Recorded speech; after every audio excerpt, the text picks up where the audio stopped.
আসসালামু আলাইকুম এভরিওয়ান, আমরা আসলাম নতুন ট্রান্সফরমার উত্তোলন করতে। মূলত আমাদের এই লাইনটি নতুন নির্মাণ হয়েছে, বর্তমানে লাইনটি ফুল বন্ধ আছে। আমরা দেখে নিয়েছি, জাম্পার করা হয়নি।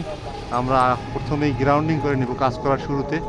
যতই লাইন বন্ধ থাকুক না কেন, এখানে যে কোনো সময় বিদ্যুৎ আসতে পারে, সেজন্য প্রপার নিরাপত্তা নিয়ে কাজ করতে হবে।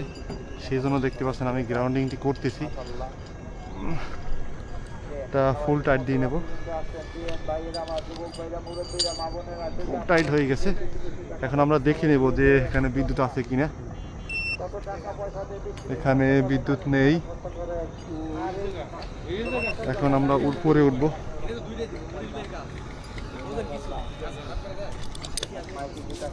দেখতে পাচ্ছেন এখানে উপরে উঠে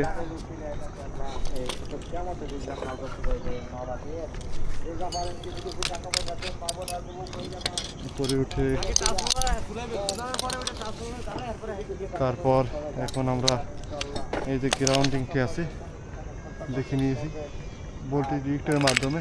এখানে পাওয়ার নেই, গ্রাউন্ডিং করা হয়ে গেছে।